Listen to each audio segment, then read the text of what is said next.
Ibrahim Traoré defies the West. Tesla's first African factory changes everything. The dust of history settles slowly. In a dim archive room in Ouagadougou, time feels suspended until a hand brushes the edge of an envelope sealed with ink and intent. The symbol stamped there is not one found on corporate letterheads or Western diplomatic papers. It is older, deeper, a mark of quiet defiance. The seal breaks. Dust rises like memory disturbed. The paper inside bears no official crest, no bureaucratic flourish, just a single line, "To the world," signed in a hand that does not tremble. Outside, Geneva hums with the rhythm of global diplomacy, measured, rehearsed, predictable, until it isn't. Boots strike marble where loafers glide. A man steps between, microphones uninvited, unlisted, unapologetic. Ibrahim Traoré, president of a nation often mentioned in passing, if at all. He doesn't ask for permission. He simply begins, first in Mooré, then in English. Not translation, clarification. We've been told what to need, who to trust, how to dream. The hall stumbles. Elon Musk, mid-sentence, halts. His practiced smile fades. Curiosity takes its place. A screen flickers. The desert plains of West Africa stretch beneath an unforgiving sun. Solar panels rise like monuments. Workers move with purpose. Drones lift into the sky, not as weapons but witnesses. Below them, steel and ambition take shape. No foreign flags flutter here. Silence holds. Then fractures. Murmurs ripple. Phones buzz. Cameras zoom in on faces caught between disbelief and awe. Musk does not applaud. He watches, as if trying to solve a problem he never saw coming. The moment escapes containment before the speech ends, viral before verification. Africa builds trends. So does Malfuture, our hands. In Ouagadougou, a street vendor squints at a cracked screen. A grin spreads across his face. "I told you." Back in Geneva, the African president walks away from the podium without ovation.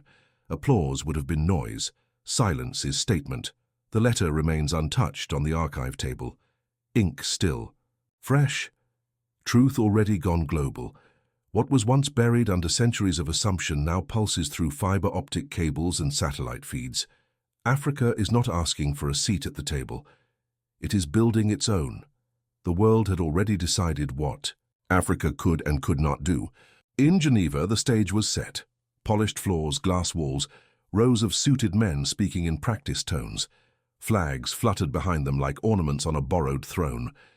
But at the edge of the frame, nearly out of sight, sat the African delegation, present but never central, invited but never equal. Burkina Faso's nameplate rested near the aisle, far from the arc of microphones. No one asked for its perspective. No one expected it to offer one. Behind closed doors, the language shifted. Unstable, they called it. Resource-rich, yes, but never strategic. The phrase repeated like a curse in diplomatic cables and boardroom whispers. Political risk too high for investment. No one questioned who measured the risk, or why. In Ouagadougou, grainy footage played on a small screen in a dimly lit office. The president watched as yet another global summit unfolded without him. Decisions made about his country by people who had never walked its streets. Stacks of letters cluttered his desk. Rejections from institutions that spoke in the voice of reason but acted with restraint. IMF, World Bank, embassy after embassy. Each politely declining. Each citing uncertainty, instability, insufficient collateral. As if sovereignty itself needed permission. Dr. Adama Kabore entered quietly, her expression cautious. She had been his professor once. Now she was his most trusted advisor. She pleaded for diplomacy, for patience. He shook his head. "We beg for crumbs while they mine our soil." His hand reached for a marker. He turned to a blank wall. No map, no borders, no imposed lines. Just space. Lines stretched outward. Solar grids, battery factories, innovation hubs. Bold strokes drawn with conviction, not a dream, a blueprint. "We don't need their roads. We'll build our own highways, powered by sunlight." She studied the wall, then his face. Realization dawning slowly. This wasn't theory. It was declaration. Outside, the city flickered under rolling blackouts, a reminder written in darkness. Power came and went like favor from foreign allies, unreliable, conditional, always withheld when needed most. Somewhere in a dusty archive, a junior aide flipped through forgotten files. His fingers paused on an old geological survey. Read. Ink circled lithium deposits long buried beneath bureaucracy and silence. It landed on the president's desk like a forgotten prophecy. Proof hidden in plain sight, evidence of what could be built, if only someone dared to try. That night he called a meeting, no ministers, no press, no cameras, just engineers, farmers, soldiers, those who knew how to make things work when systems failed. They gathered in a converted warehouse away from official eyes. They called themselves Siraba, the dawn no one saw coming. Inside, ideas took shape in hushed voices and confident hands. Traoré laid out the vision, a self-powered gigafactory built without permission or apology. A young engineer hesitated. Doubt crept into his voice. Tesla won't take us seriously, Traoré smiled faintly. That's why we'll prove them right, then prove them wrong. Outside, a single drone rose into the Sahel sky, mapping land unseen by foreign eyes. Land unclaimed by old powers, land waiting to be shaped by new hands. What was once invisible began to take form, not in boardrooms where Africa was spoken about, but in the silence between them, not in Geneva, but here, now. The world had already decided who belonged at the table. In Berlin, beneath glass towers that reflected only those deemed important, the future of global energy was being discussed by those who believed they alone had the right to shape it. Inside the summit hall, African voices were barely audible. Microphones failed when they spoke. Translations lagged. Their names disappeared among rows of foreign titles and corporate logos. They were present, but never central. Invited, but never equal. He arrived without fanfare. No red carpet, no flashing. Lights. Just a man stepping out of an unmarked car, unnoticed by event staff, slipping into the back row like someone who had learned to move in shadows. No nameplate marked his seat. No schedule listed his contributions. He was not on the agenda. But he had come with one. On stage, a European investor leaned forward, smug in his certainty. The panel discussion had reached the familiar topic: Africa's potential, always conditional, always doubted. Africa can barely keep the lights on. You expect us to fund electric vehicles? Laughter rippled through the room. A Nigerian delegate stammered something about progress, but the damage was done. The moment had been scripted long before anyone arrived. Africa as problem, not partner. As burden, not builder. Then, a figure rose from the back. A ripple of confusion passed through the hall. Who gave him the floor? Who allowed this? He did not ask for permission. He raised a small device. A screen flickered. Light filled the darkness. Not metaphorical, but real. A village lit by solar lamps. Not imported, not donated. Built by hands. Unseen by the world, yet capable of shaping its future. Gasps. Murmurs. The hum of phones capturing history before it could be framed. Elon Musk watched closely. His eyes narrowed. Not at the image, but at what lay beneath it. Data, engineering, proof. The man from Burkina Faso spoke without notes, voice steady, measured. We're not asking for charity. We're offering partnership. Silence followed, thick with disbelief, calculation, and something else. Unease, because for the first time Africa was not pleading for a place at the table.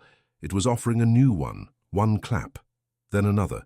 Scattered applause, hesitant at first, then growing. Like distant thunder promising a storm. A young Cameroonian journalist filmed it all, her phone steady, her caption ready before the credits rolled. Africa built it first. Musk did not applaud. He did not smile. He texted urgently, then looked up, studying the man from Ouagadougou. Like a puzzle he hadn't expected to solve, backstage whispers spread like fire. Who let him in? But the question was irrelevant now because he had spoken, and the world had listened. He walked out without ceremony. No handshake, no farewell. Just silence, louder than any closing argument. Outside, Berlin hummed with indifference. The city moved forward, unaware that somewhere behind closed doors, history had just shifted in ways it would take years to fully understand. In a single moment, the underdog had not asked for recognition. He had demanded reckoning. And the world, for once, had no choice but to hear him. The footage played again, not in a press briefing, not on public television, but in the dim silence of a private boardroom. Musk watched it unfold for the second time, then a third. His team debated around him, voices rising and falling like waves against certainty. Stunt.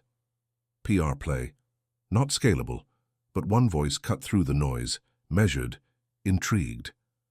They adapted it, locally, without us. Silence followed.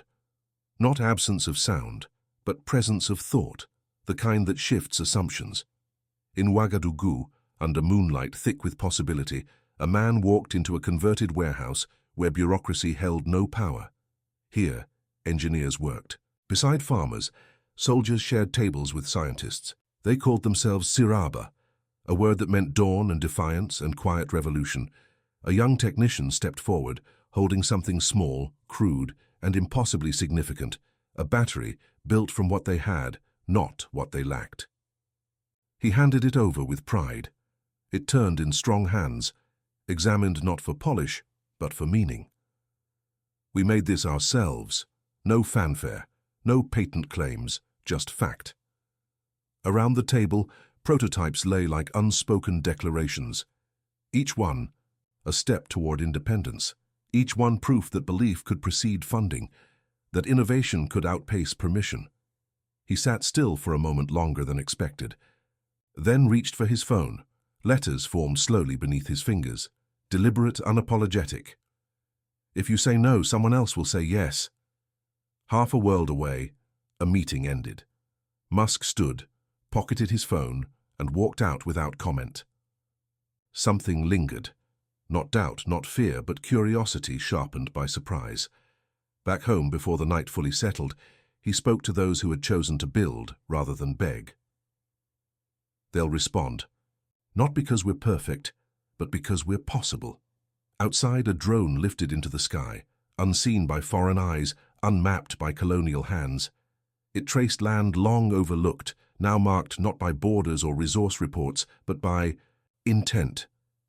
What was once invisible began to take shape, not in boardrooms where Africa was spoken about, but in the silence between those who decided and those who did. And in that space, something irreversible had already begun. The world had not been ready for him. It rarely was. He stepped into Tesla's Austin headquarters like a man entering a temple built in someone else's image. Glass walls, humming servers, the scent of ambition thick in the air. Few African leaders had ever spoken here. Fewer still had come to offer, not ask. The room buzzed with anticipation, but not for him. Investors leaned forward in their seats, eyes darting between engineers and journalists. Cameras swept across faces, curiosity, skepticism, quiet hope, mostly from the African delegation seated near the back, where history often began quietly. He walked toward the podium without notes. Truth doesn't need paper. A hush fell before he spoke. Silence stretched like a wire, taut, electric. Then, for too long we've been told what to want, who to trust, how to dream. Musk leaned forward, slightly, just enough to show he was listening now, not with amusement, not with dismissal, with something new. Traoré let the words settle before continuing. You speak of revolution, electric cars, AI, Mars. But real revolution begins here. He tapped his chest, once, firmly. The crowd stirred. Murmurs spread like wind before a storm. He reached into his pocket. A small object emerged, sleek, polished, defiant. This was made in Ouagadougou, with our hands from our soil. Gasps rippled through the hall. Engineers exchanged glances. One mouthed the question no one dared ask aloud. Is that the battery caught the light like a promise? Traoré did not raise his voice. He didn't need to. You claim Africa lacks infrastructure, but who built the railroads that once connected our nations? Who mined the copper that powered your satellites? Silence fell like a curtain, thick, heavy, final. Even the air seemed to hold its breath. Behind him, a Nigerian student filmed it all, phone steady, caption already forming in her mind. Africa built it first. She would not be the last to tag history that day. Traoré turned his gaze, not to the crowd but to the man at the front. Musk, the man who had shaped futures in steel and code. Now watching as another kind of future took shape before him, their eyes met, and Traoré spoke again, quieter this time, but sharper. Revolution means more than batteries and bandwidth. It means returning control to the people. The line landed like thunder, not loud, not dramatic, but undeniable. Applause began slowly, hesitant, then grew, swelled, broke over the room like a wave. Musk stood. No nod, no smirk, no bravado, just movement, deliberate, measured. He walked toward the stage, not to challenge but to acknowledge. They met at the edge, two men from different worlds, now standing on shared ground. A single handshake, no flashbulbs, no fanfare, just history shifting beneath their grip. Behind them, screens replayed the moment, again and again. The world watched, again and again and again. Traoré stepped off the stage quietly, leaving behind a hall that would never think the same way again, because the future had not arrived from Silicon Valley or Berlin or Geneva. It had risen from dust and sun and silence, and it had spoken without. Typology, the final word still echoed, not in sound but in silence. We never asked to be your problem. A pause stretched longer than expected, not the silence of hesitation, not of fear, but of recognition, of something irreversible having just occurred. Then came the first sound, a camera shutter, small, sharp, the kind that marks history before it's named. Across the hall, a French diplomat muttered under his breath, "Resource nationalism." The phrase slipped from his lips like an accusation he wasn't yet ready to believe, but belief was no longer the issue. In the next row, Nigeria's ambassador wiped her cheek without realizing she had tears. Her eyes remained fixed on the stage, as if afraid to blink and miss the moment Africa stopped waiting for permission. A South African minister leaned forward, spine rigid, jaw slack. He had spent years negotiating deals that always seemed to favor someone else's future. Now he watched proof that another path was possible, not through protest, not through plea, through production. The Indian trade minister scribbled furiously, no longer taking notes on policy, but on strategy. Calculating what this meant for his own country's mineral reserves, its stalled electric vehicle ambitions. Journalists shifted in their seats, some already typing headlines, others recording micro-expressions, widened eyes, tightened lips, shifting posture. Diplomats who had once looked composed now looked out of place, because the script had changed, and no one had told them the new lines. Musk stood, slowly, deliberately. No applause followed. No grand gesture, only movement, measured, intentional. He walked toward the edge of the stage, not with bravado, not with reluctance, but with understanding. Traoré stepped down to meet him. They stood face to face, two men shaped by different histories standing at the same crossroads. No handshake for the cameras, no speech for the record, just a moment. Two hands meeting, not in surrender, not in submission, but in acknowledgement. One man had built what the world said couldn't be built. The other had come to see it with his own eyes. Behind them, a CNN producer whispered into a headset. This just changed everything. In the back of the hall, a young Cameroonian journalist filmed the entire exchange, caption ready before the screen faded. Africa built it first, trends within minutes. Nigerian student tweets, "History doesn't ask permission." Backstage, aides whisper, "Did you see that? What does this mean for the next summit?" One European advisor texts urgently, "Containment plan needed, fast." But outside the hall, the world has already moved on. On the streets of Lagos, Nairobi, and Accra, students gather around phones, watching the footage again and again. A vendor in Ouagadougou shouts, "I told you!" Inside the UN press room, a veteran reporter leans back in his chair, realizing he's just witnessed the collapse of an old script. And somewhere, unseen, a drone rises above the Sahel, capturing light where there was once only dust, not destruction, not desperation, illumination. The world had long decided who could build the future. Now it had seen the builders, and they were not who anyone had expected, because power had not shifted in boardrooms today. It had moved with a handshake, with silence, with steel, sunlight and soil, and with a single truth spoken not in anger but in action. Africa would no longer wait to be given what it could create, and the world, it would have to learn how to follow. The first hashtag appears within minutes. Africa built it first, a whisper in digital wind, then a roar. By morning it is joined by others. Our minerals, our future. Green without colonizers. Seraba rising. Not slogans, but declarations, each one a pulse through the continent's veins. In Kinshasa, students gather outside the Ministry of Mines, signs held high, voices louder. Return our minerals to the people. No begging, no pleading, just demand. Accra erupts in protest. Young activists march toward foreign embassies, their chants sharp as blades. We don't need your aid, we need our resources. In Nairobi, university halls overflow with teach-ins on post-colonial innovation. Scholars dissect a speech like scripture. Not policy, but prophecy. A leaked diplomatic cable surfaces overnight. Burkina Faso's unilateral industrialization threatens decades of resource agreements. Immediate containment. Strategy needed, but it is too late. Power has already shifted.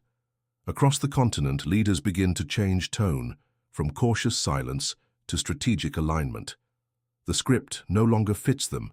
They rewrite it in real time.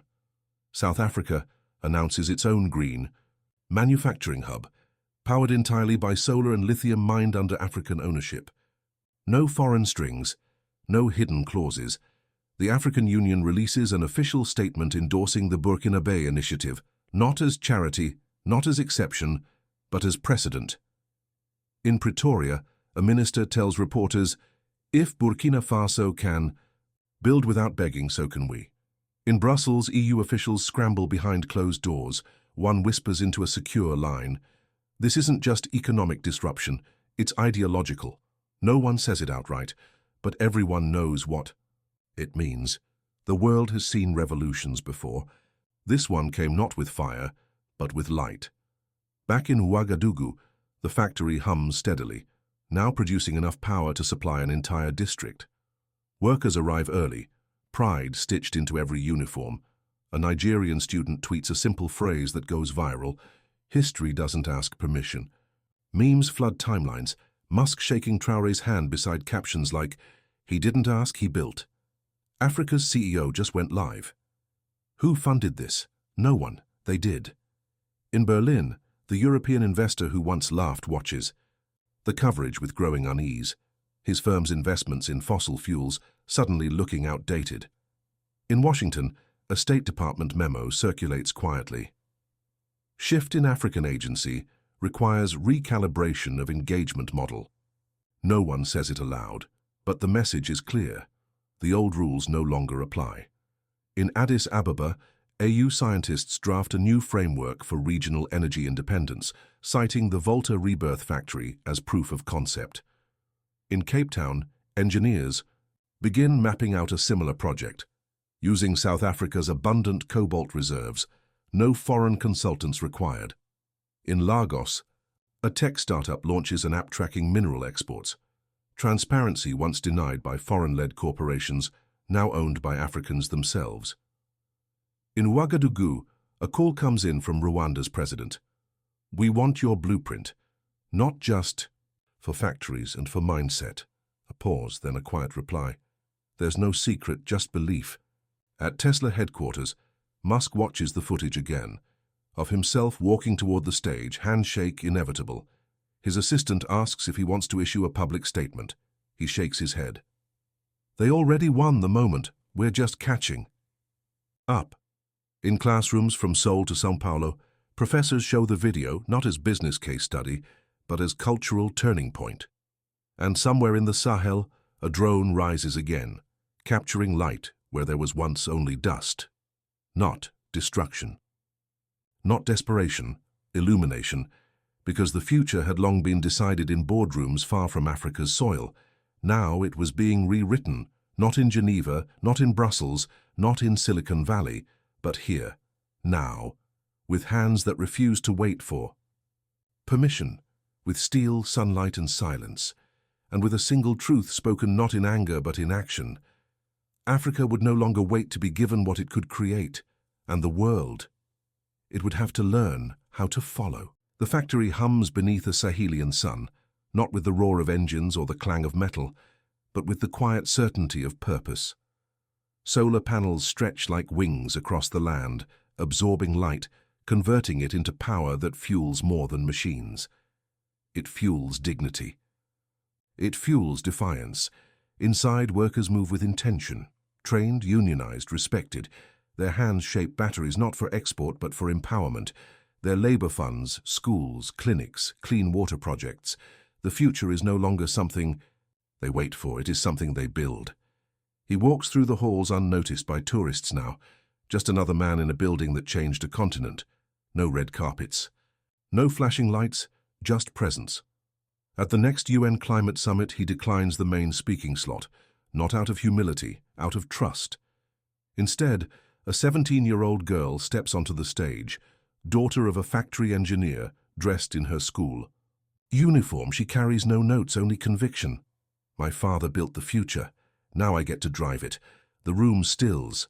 Cameras zoom in. Reporters pause mid-tweet. The clip spreads faster than any policy brief, faster than any press release. Musk tweets from his verified account. Africa's CEO just went live. The phrase trends globally within minutes. Backstage, diplomats whisper, not about Burkina Faso's lithium, not about aid, not about debt, but about its model, about its message. Historians begin writing the first analyses. This was the moment. Africa stopped asking permission. In Ouagadougou, the factory expands. Not just batteries now, but electric buses, solar-powered irrigation systems, off-grid housing modules. What began as an idea drawn on a dusty wall has grown into infrastructure written in steel and sunlight. Young engineers return home from abroad, not lured by salaries, but by vision, by ownership, by the chance to build without apology. Across the continent, governments revisit old mineral deals. Some cancel them. Others renegotiate, not as clients but as partners, not as petitioners but as producers. In Berlin, the European investor who once laughed now chairs a new fund dedicated to African-led innovation. He never admits how wrong he was, but his investments speak clearly. In Pretoria, a South African minister quotes the words of a leader once dismissed as an outlier, "We don't wait for change, we build it." In Nairobi, university students organize hackathons, not mimicking Silicon Valley, but solving African problems with African minds. In Lagos, startups pitch investors with confidence, no longer prefacing their ideas with disclaimers of origin. They speak, and they are heard. In Addis Ababa, AU leaders draft a new charter, African Innovation for African Futures. It cites one place as proof of concept, one name repeated like a mantra, Volta Rebirth Factory. In Geneva, he stands again, not alone this time, surrounded by young African innovators, engineers, scientists, dreamers. He says nothing, just gestures toward the stage. Behind him, screens replay footage of the past years, rejection letters buried under viral speeches, silence transformed into sovereignty. And somewhere deep in an archive, the original letter resurfaces, inked with a symbol unseen in Western boardrooms, its message unchanged. You speak of green energy while mining our soil, silencing our voices and dictating our futures. But today we begin again, not under your gaze but by our own design. The world had long decided who could shape the future. Now it watches as the future shapes itself, not in Geneva, not in Brussels, not in Palo Alto, but here, now, with hands that refuse to beg, with silence louder than applause, with a single truth spoken not in anger but in action.